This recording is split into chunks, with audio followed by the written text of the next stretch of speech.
우리에게 주시는 하나님의 말씀은 신약성경 마가복음 10장 17절부터 27절 말씀입니다.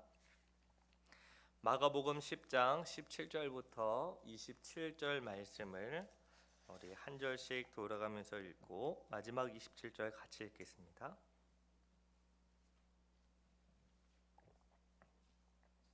마가복음 10장 17절부터 제가 읽겠습니다. 예수께서 길에 나가실새 한 사람이 달려와서 꿇어 앉아 묻자오되 선한 선생님이여 내가 무엇을 하여야 영생을 얻으리이까? 이르시되 내가 어찌하여 나를 선하다 일컫느냐? 하나님 한 분 외에는 선한 이가 없느니라. 내가 계명을 안 하니 살인하지 말라, 간음하지 말라, 도둑질하지 말라, 거짓 증언하지 말라, 속여 빼앗지 말라, 내 부모를 공경하라 하였느니라. 그가 여짜오되 선생님이여 이것은 내가 어려서부터 다 지켰나이다. 예수께서 그를 보시고 사랑하사 이르시되 내가 아직도 한 가지 부족한 것이 있으니 가서 내게 있는 것을 다 팔아 가난한 자들에게 주라. 그리하면 하늘에서 보화가 내게 있으리라. 그리고 와서 나를 따르라 하시니 재물이 많은 고로 이 말씀으로 인하여 슬픈 기색을 띠고 근심하며 가니라. 예수께서 둘러보시고 제 아들에게 이르시되 재물이 있는 자는 하나님의 나라에 들어가기가 심히 어렵도다 하시니 제 아들이 그 말씀에 놀라는지라. 예수께서 다시 대답하여 이르시되 얘들아 하나님의 나라에 들어가기가 얼마나 어려운지 낙타가 바늘귀로 나가는 것이 부자가 하나님의 나라에 들어가는 것보다 쉬우니라 하시니 매우 놀라 서로 말하되 그런즉 누가 구원을 얻을 수 있는가 하니 우리 같이 읽습니다. 예수께서 그들을 보시며 이르시되 사람으로 할 수 없으되 하나님으로는 그렇지 아니하니 하나님으로서는 다 하실 수 있느니라. 아멘. 오늘 수요 예배에 오신 여러분들을 진심으로 환영합니다. 우리 새벽에도 뵙고 이제 수요 예배도 저녁에도 뵙고 감사합니다. 오늘 말씀을 들을 때에 하나님께서 저와 여러분에게 또 우리 교회에 필요한 은혜를 주실 줄 믿습니다. 오늘 본문에 보면은 한 사람이 등장합니다.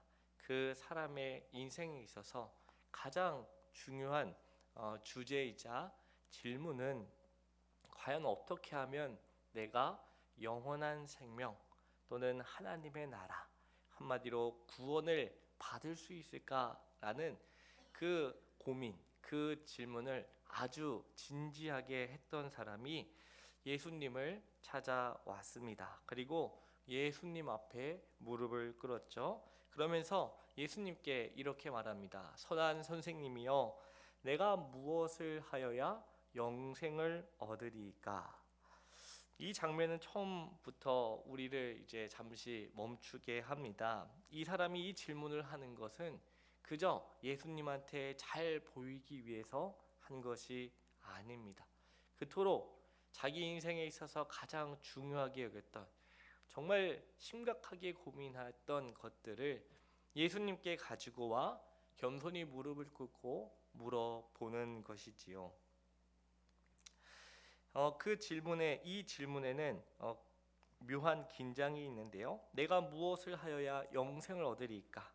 그는 영생을 물었지만 그의 질문의 방식은 내가 무엇을 해야 하는가 였습니다. 내가 무엇을 해야 영생을 얻을 수 있는가? 내가 어떤 일을 해야 그 영생을 얻을 만한 자격을 갖추는지를 물어보는 것이죠. 한마디로 내가 지금까지 살면서 해온 것이 있는데 앞으로 조금만 더 무엇을 더 보태면 그것을 이룰 수 있느냐라는 것이죠.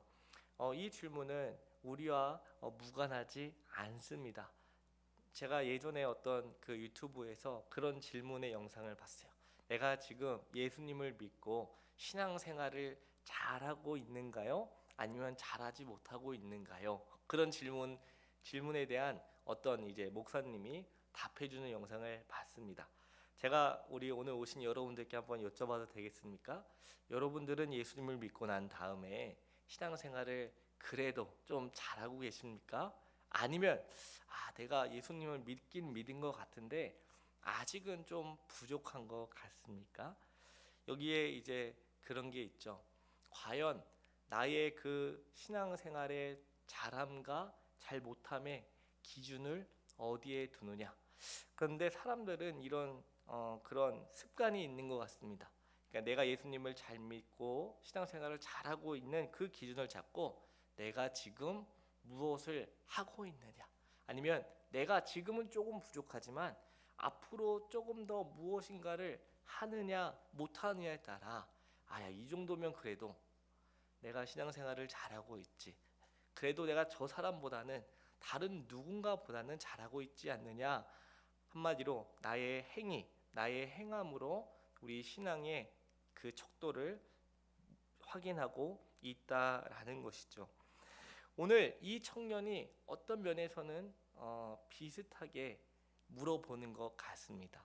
어떻게 하면 내가 영생을 얻을 수 있습니까? 라고 예수님께 나와 물어보는 것이죠. 예수님은 그의 질문을 들으시고 먼저 이렇게 말씀하십니다. 내가 어찌하여 나를 선하다 일컫느냐? 하나님 한 분 외에는 선한 이가 없느니라. 예수님께서 자신의 선하심을 부인하시는 것이 아닙니다. 예수님은 이 사람이 사용하는 선하다는 말의 기준을 하나님 앞으로 가져가신 것이죠. 사람들 사이에서 흔히 말하는 그리고 생각하는 그 선함, 스스로 생각하는 선함, 종교적으로 괜찮다고 여기는 선함이 아니라 하나님 한 분의 절대적인 선함 앞에서는 아무것도 아니다라는 거죠. 한마디로 오직 하나님 한 분만 선하신 분이다. 그 기준 앞에 이제 그 청년을 서게 하는 것입니다. 그 다음 예수님은 그 청년에게 계명을 말씀하십니다. 어떤 계명을 말씀하실까요? 살인하지 말라, 간음하지 말라, 도둑질하지 말라, 거짓 증언하지 말라, 속여 빼앗지 말라, 내 부모를 공경하라. 아마도 예수님께서 이 계명들을 모르셔서 그 청년에게 물어보는 것이 아닙니다. 이 사람에게 율법을 지켜 영생을 얻으라고 길을 열어주시는 것도 아니죠. 예수님은 그의 질문을 그의 삶의 자리로 가져가십니다. 영생을 묻는 그의 마음, 자신이 지금까지 무엇을 했었고 지금 그가 중요하게 붙들고 있는 것이 무엇이며 자기 성실에 기대어 서 있는 그의 내면을 이제 보게 하신다는 거죠. 그 사람이 대답합니다. 선생님이여, 이것은 내가 어려서부터 다 지켰습니다. 아주 놀라운 대답이죠. 그는 어려서부터 계명을 다 지켰다고 말합니다. 우리는 이 말씀을 듣자마자 이 사람이 양심도 없이 어떻게 이런 말을 할 수 있을까라고 하며 위선자라고 쉽게 몰아가서는 안 됩니다. 예수님은 그가 어려서부터 이것을 다 지켰다고 말했을 때 거짓말 하지 마라 이렇게 하지 않으셨어요. 예수님은 그 자리에서 그것을 부정하지 않으셨습니다. 그는 외적으로 보기에는 아주 성실한 사람이었을 것입니다. 그가 말한 대로 어렸을 때부터 율법을 배우고 정말 철저하게 삶의 자리에서 지켰을지도 모릅니다. 그리고 그는 무엇보다 영생에 관심을 가지고 있었습니다. 어떻게 하면 내가 영생을 얻을 수 있을까? 그만한 관심과 그것을 얻기 위해 지금 예수님 앞에 나와 왔습니다. 그렇다면 이 정도면 될까요? 영생을 구하고 또 어렸을 때부터 철저하게 율법을 다 지켰고, 보통 사람들은 하나님 말씀에 순종했냐 하면은 그 양심의 거리낌이 있어서 내가 좀 부족해, 대개는 이렇게 말하지 않습니까? 근데 이 청년은 지금 예수님 앞에서 어렸을 때부터 다 지켰습니다라고 말할 정도의 그 열심이 있었습니다. 그는 이렇게 하면, 이 정도 되면 영생을 얻을 수 있을까요? 오늘 말씀은 여기서 더 깊은 곳으로 들어가는데요. 오늘 본문 21절을 제가 읽겠습니다. 예수께서 그를 보시고 사랑하사 이르시되 내가 아직도 한 가지 부족한 것이 있으니 가서 내게 있는 것을 다 팔아 가난한 자들에게 주라. 그리하면 하늘에서 보화가 내게 있으리라. 그리고 와서 나를 따르라. 예수님은 그를 보셨습니다. 그리고 사랑하셨습니다.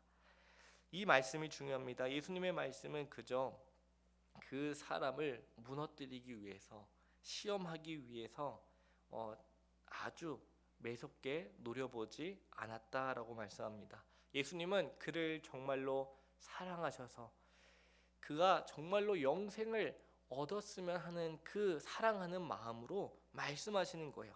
그런데 그 사랑은요, 그가 가지고 있는 그 문제를 그냥 못 본 채 덮어주고 그냥 지나치지 않습니다. 예수님의 사랑은 그의 결정적인 부족을 드러내는 방식으로 나타난다는 것이죠. 예수님은 이렇게 말씀하시죠. 내게 아직도 한 가지 부족한 것이 있다. 그리고 그 한 가지가 무엇입니까? 가서 내게 있는 것을 다 팔아 가난한 자들에게 주라. 그리하면 하늘에서 보화가 내게 있으리라. 그리고 와서 누구를 따르라 하시죠? 나를 따르라고 말씀하세요. 여기서 예수님의 마지막 부르심은 분명합니다. 나를 따르라. 그러나 이 부르심은 앞에 명령들, 내가 가지고 있는 것을 다 팔아서 누구에게 주라고 하셨죠? 가난한 자들에게 나눠 주라 하셨습니다. 이 명령들과 아주 동떨어진 것이 아닙니다. 지금 예수님은 그 사람에게 가라, 팔아라, 그리고 주라, 그리고 다시 와라, 그리고 나를 따르라 이렇게 말씀하셨어요. 예수님은 이 사람에게 아주 구체적으로 무엇을 어떻게 해야 할지 지금 말씀하셨다는 겁니다. 그가 붙들고 있는 것이 무엇인지 정확하게 하셨기 때문에 그것을 내려놓게 하시고 가난한 자들에게 주게 하시고 예수님께 와서 예수님을 따르도록 말씀하십니다. 이 말씀을 우리는 약화시키면 안 됩니다. 예수님을 정말로 그에게 가진 것을 팔아 가난한 자들에게 주라고 말씀하셨습니다. 동시에 이 말씀은 오늘 우리에게도 문자적으로 전 재산을 다 팔아라 이렇게 쉽게 적용해서도 안 됩니다.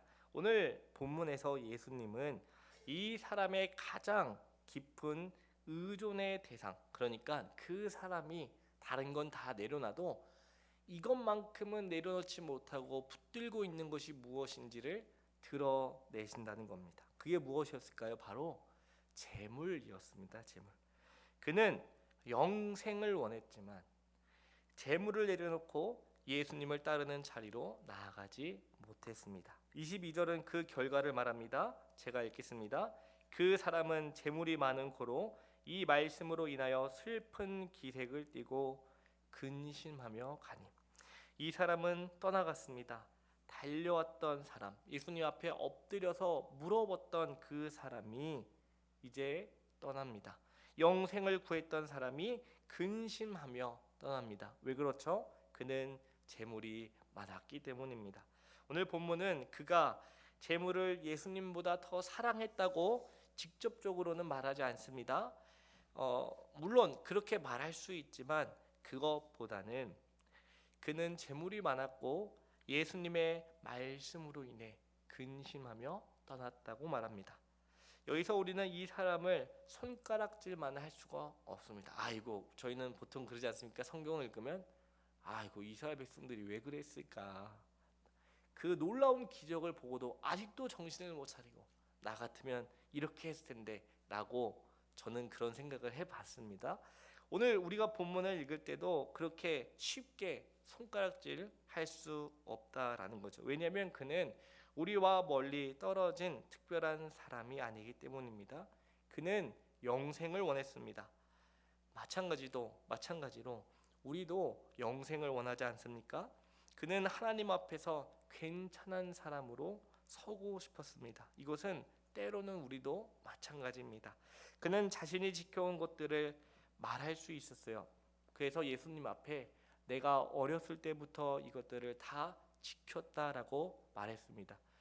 이와 같이 우리도 하나님 앞에 하나님, 내가 하나님을 위해서, 교회를 위해서 이렇게까지 했는데, 이런 말을 직접적으로 못하지만 간혹 생각은 하지 않습니까? 하지만 예수님의 부름 앞에서 자신이 가장 의지하는 것을 내려놓고 예수님을 따르라는 그 말씀 앞에서 그는 근심하며 떠났습니다. 오늘 이 말씀은 우리에게 다음 같은 사실을 물어봅니다. 사람은 과연 자기의 힘과 능력으로 영생을 얻을 수 있는가? 종교적인 열심으로 영생을 얻을 수 있는가? 자기 손에 붙들고 있는 것들을 내려놓지 않은 채 예수님을 온전히 따를 수 있는가를 물어봅니다. 그 사람의 이야기는 여기서 끝나지 않습니다. 예수님은 이 사건을 그 한 사람의 개인적인 실패로만 두지 않으십니다. 이제 그 사람이 아닌 제자들을 향해 말씀하시죠. 예수님은 둘러보시고 제자들에게 이렇게 말씀하십니다. 재물이 있는 자는 하나님의 나라에 들어가기가 심히 어렵도다. 이 말씀은 방금 떠난 그 사람의 사건을 해석해 주는 말씀이죠. 그는 단지 한 개인으로 실패한 것이 아닙니다. 그의 떠남은 하나님 나라에 들어가는 문제, 곧 영생을 얻는 문제, 하나님 나라에 어떻게 들어갈 수 있는가에 관련된 문제를 하나로 지금 연결을 시키는 거죠. 예수님이. 제 아들은 예수님의 말씀을 듣자 놀랐습니다. 왜 놀랐을까요? 당시 사람들에게 재물은 하나님의 복의 표시처럼 생각했기 때문이에요. 그러니까 부자가 되는 것은 누구에게 복을 받는 거예요?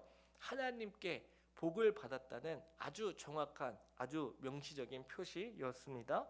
그에게는 재물도 있었고요. 어렸을 때부터 율법을 철저하게 지켰고요. 또 사회적으로도 존경받는 사람이었습니다.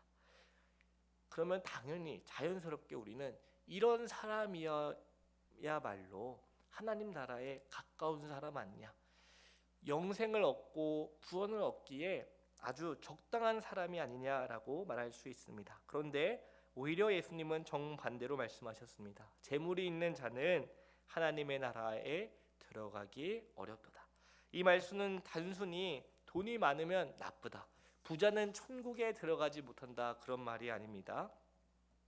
부 자체를 무조건적으로 악하다라고 정죄하는 말씀도 아닙니다. 그러나 재물은 사람에게 강력한 의존 대상이 될 수 있습니다. 재물은요, 사람에게 안정감을 줍니다. 선택권을 줍니다. 자기의 삶을 자기 마음대로 통제할 수 있다라는 그런 생각을 주죠. 사람들 앞에서 힘과 지위를 줍니다. 그래서 재물은요, 하나님을 의지하지 않아도 살 수 있다는 착각을 심어줄 수 있다는 거죠. 예수님은 그 위험을 지금 드러내십니다. 재물이 있는 자가 하나님 나라에 들어가기 어렵다. 상당히 심히 어렵다. 제 아들이 놀라자 예수님은 말씀을 완화하지 않으셨어요. 오히려 더 강하게 한 번 더 말씀합니다. 얘들아, 하나님 나라에 들어가기가 얼마나 어려운지, 낙타가 어디로 들어가는 것이 더 쉽다고 말하세요? 바늘개로 나가는 것이 부자가 하나님 나라 들어가는 것보다 더 쉽다고 하십니다. 이 말은 무슨 말씀이죠? 낙타가 바늘개로 들어갈 수 있을까요? 불가능합니다. 예수님은 부자가 하나님 나라 들어가는 거 좀만 더 노력하면 돼, 이런 말하는 게 아니라 불가능하다라는 거죠. 사람의 힘으로는 있을 수 없는 일이다라는 것을 비유로 말씀하십니다. 이 대목에서 우리는 본문을 너무나 빨리 이제 두드리고 싶어 하는데, 그래도 길이 있겠지 이런 생각을 할 때가 있습니다. 그것이 어떤 면에선 우리가 가지고 있는 그 인간의 그 타락한 본성이라고도 말할 수 있죠. 그러나 예수님의 말씀은 그렇게 흘러가지 않습니다. 예수님은 인간의 가능성을 조금도 남겨두지 않으시고 제자들이 충격받을 만한 아주 강력한 말씀을 하시는데요. 그래서 제자들이 물어보죠. 그런즉 누가 구원을 얻을 수 있는가? 아니, 그러면 예수님, 도대체 누가 구원을 받을 수 있습니까? 이 질문이 오늘 본문에서 매우 중요한데요.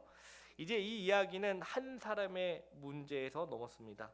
처음에는 한 사람이 예수님에게 다가가 뭐라고 물었죠? 내가 무엇을 하여야 영생을 얻을 수 있습니까? 그런데 지금은 제자들이 누가 구원을 얻을 수 있습니까? 한 개인에서 이제 다수로 사람의 문제를 다루고 있는 거죠. 이 사람의 문제만이 아닙니다. 부자만의 문제가 아니죠.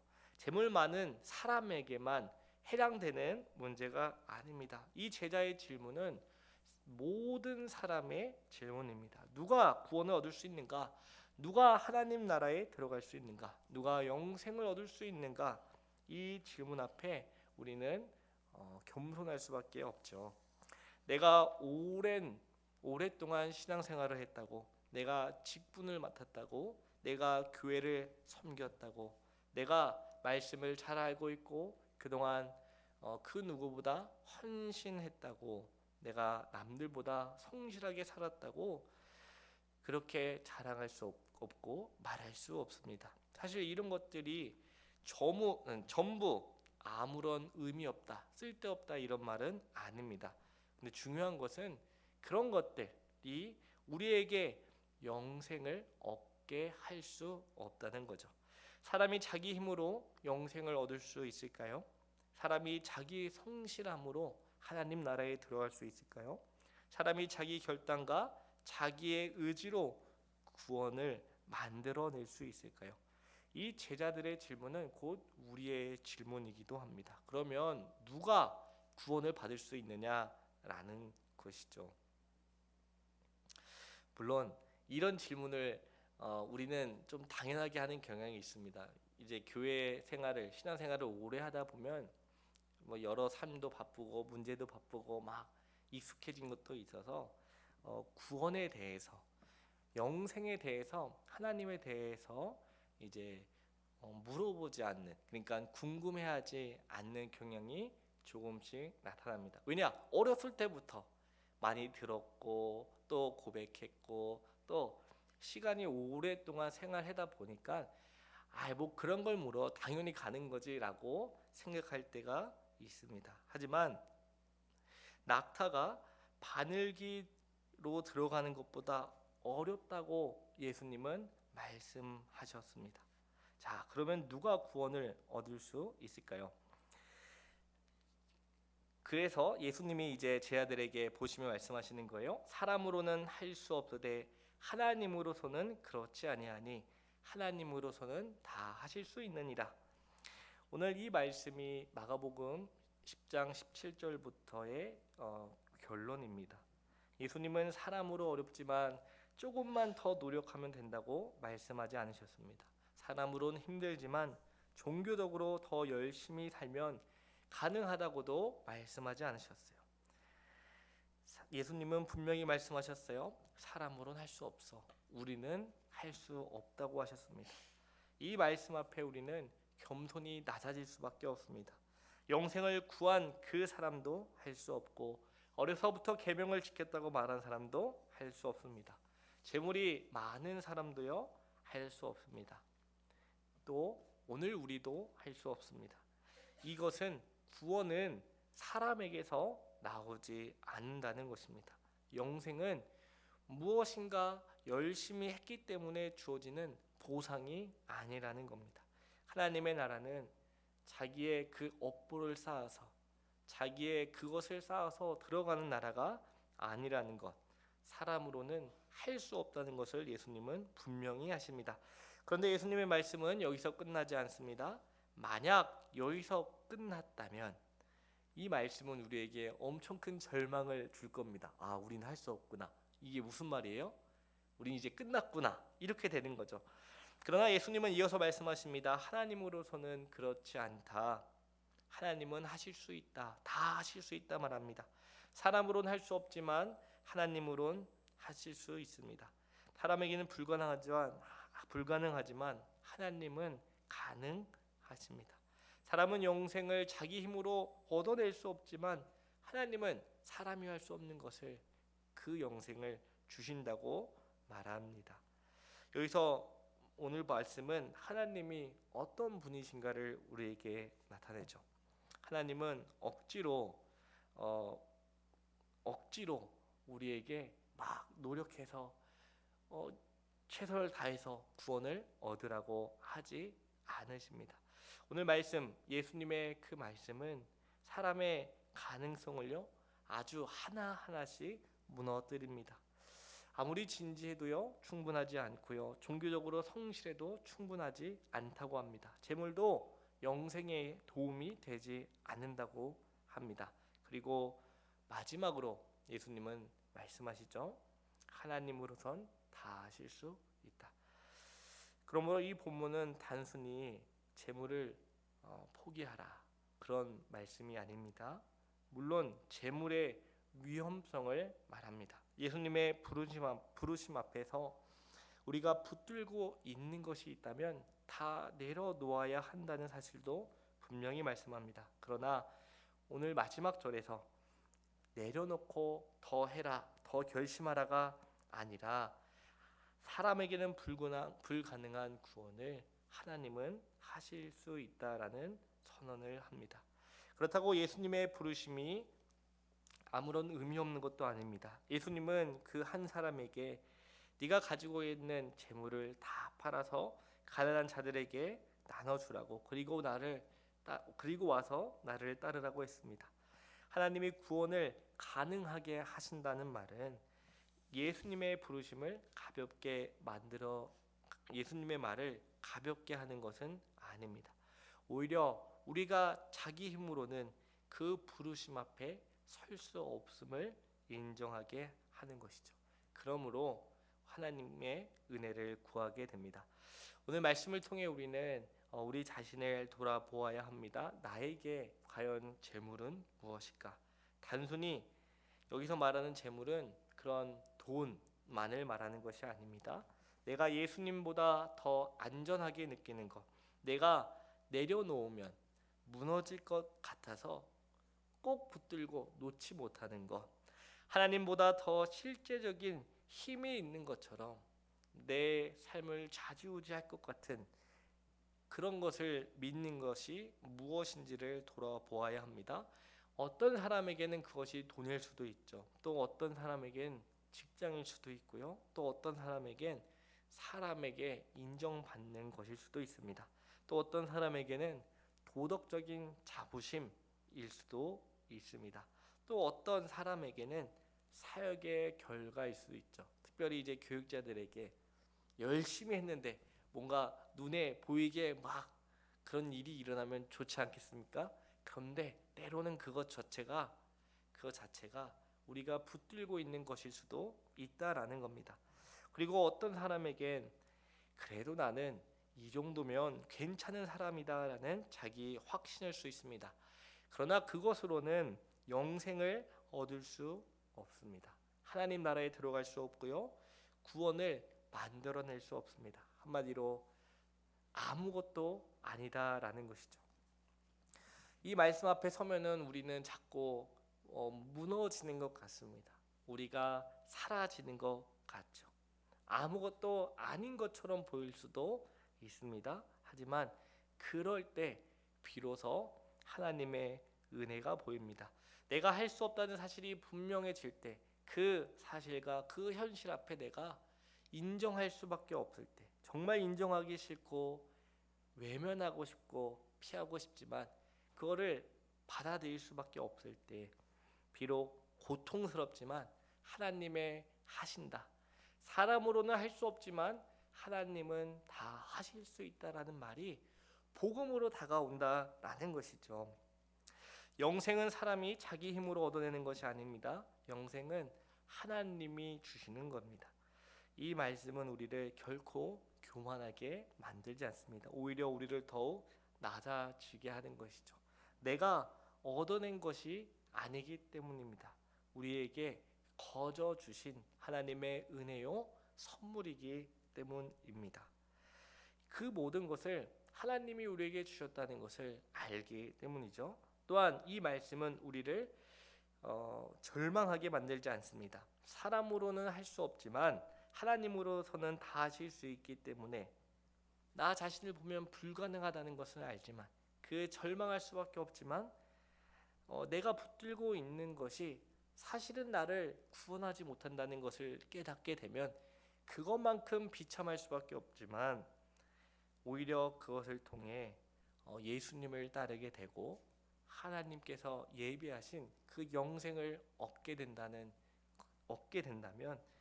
우리는 절망하지 않을 수 있고 소망을 얻을 수 있게 됩니다.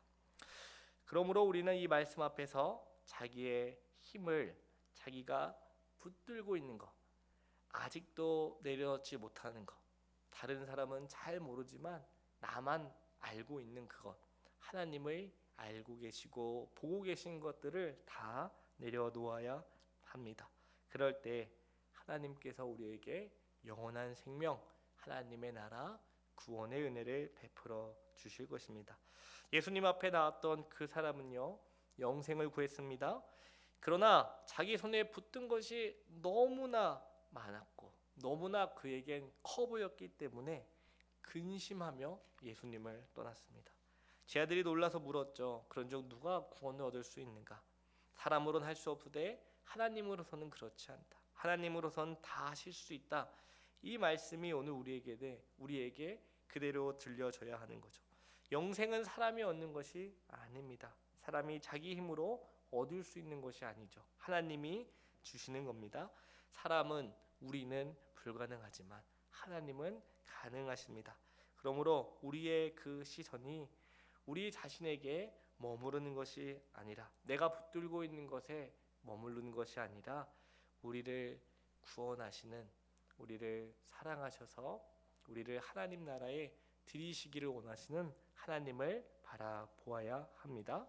그러므로 우리는 진실로 주님, 사람으로는 할 수 없습니다. 나는 아무것도 할 수 없습니다. 내 힘과 능력으로는 영생에 이를 수 없고 구원을 완성시킬 수 없습니다. 그러나 하나님은 다 하실 수 있습니다. 그러니 하나님만 바라보고 의지하며 나아갈 수 있게 해달라고 우리는 간절히 기도하며, 또 예수님께서 와서 나를 따르라고 하셨으니 우리가 천국 가는 그날까지 예수님을 온전히 따라가게 하옵소서라고 믿음으로 고백하는 저와 여러분 되시길 간절히 소망합니다. 네, 오늘 찬송가 310장